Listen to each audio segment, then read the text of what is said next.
É impossível ter sucesso terapêutico se a gente não compreender que alguns conceitos devem ser obrigatoriamente aplicados na prática clínica.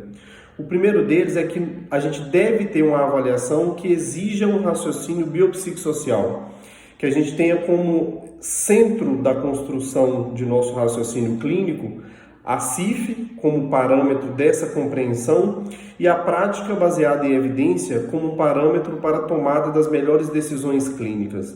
Porém, não para por aí. O entendimento e a relação com o paciente, a boa compreensão do conceito chamado de locus de controle, determina como a gente deve abordar esse paciente da melhor forma possível. Um terceiro aspecto também determinante nesse processo é a gente entender o papel do movimento na construção do raciocínio clínico.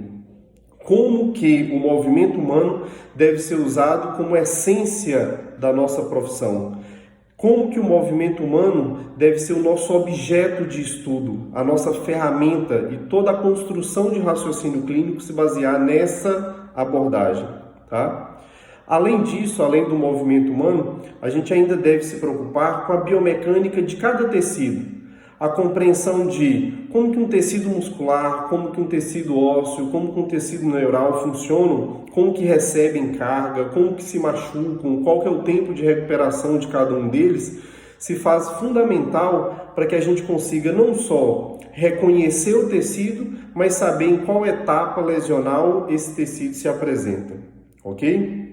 E para finalizar, a gente precisa, é uma obrigação do fisioterapeuta compreender o diagnóstico fisioterapêutico baseado num raciocínio biopsicossocial e cinético-funcional para que a gente consiga responder a tão famosa pergunta de um paciente após uma consulta fisioterapêutica que é: quando é que eu vou ficar bom? Tá? Então a gente precisa e tem a obrigação de dar prognóstico fisioterapêutico. Isso aumenta muito a capacidade nossa de resolução e aumenta muito a adaptação e a confiança do paciente no tratamento. E para finalizar, a gente não pode deixar esse paciente, deixar que ele saia da fisioterapia sem um programa de finalização. Então é fundamental a gente estabelecer critérios muito claros de alta fisioterapêutica. Peraí, mas quando é que eu recebo a alta da fisioterapia? Quando é que eu sei que eu estou bom? Não só uma percepção do paciente, como uma percepção do próprio fisioterapeuta. E aí a gente definir escalas, métodos, como é que nós vamos extrair essa tão necessária definição de alta fisioterapêutica. Então a construção e a aplicação de cada um desses conceitos vai definir que a gente tenha ou não tenha um sucesso nas nossas abordagens.